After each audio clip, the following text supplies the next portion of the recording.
بسم اللہ الرحمن الرحیم،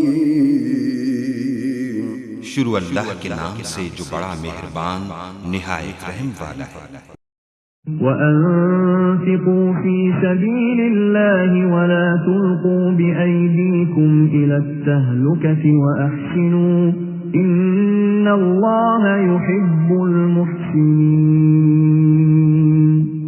اللہ تعالیٰ کی راہ میں خرچ کرو اور اپنے ہاتھوں ہلاکت میں نہ پڑو، اور سلوک و احسان کرو، اللہ تعالیٰ احسان کرنے والوں کو دوست رکھتا ہے۔ اللہ کی راہ میں خرچ کرو اور اپنے ہاتھوں اپنے آپ کو ہلاکت میں نہ ڈالو۔ اللہ کی راہ میں خرچ کرنے سے مراد اللہ کے دین کو قائم کرنے کی صحیح و جہد میں مالی قربانیاں کرنا ہے۔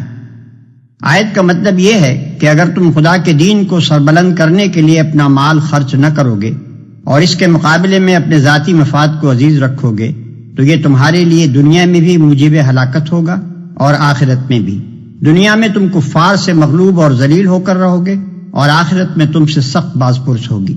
احسان کا طریقہ اختیار کرو کہ اللہ محسنوں کو پسند کرتا ہے۔ احسان کا لفظ حسن سے نکلا ہے، جس کے معنی کسی کام کو خوبی کے ساتھ کرنے کے ہیں۔ عمل کا ایک درجہ یہ ہے کہ آدمی کے سپرد جو خدمت ہو اسے بس کر دے، اور دوسرا درجہ یہ ہے کہ اسے خوبی کے ساتھ کرے، اپنی پوری قابلیت اور اپنے تمام وسائل اس میں صرف کر دے اور دل و جان سے اس کی تکمیل کی کوشش کرے۔ پہلا درجہ محض طاعت کا درجہ ہے، جس کے لیے صرف تقوی اور خوف کافی ہو جاتا ہے، اور دوسرا درجہ احسان کا درجہ ہے، جس کے لیے محبت اور گہرا قلبی لگاؤ درکار ہوتا ہے۔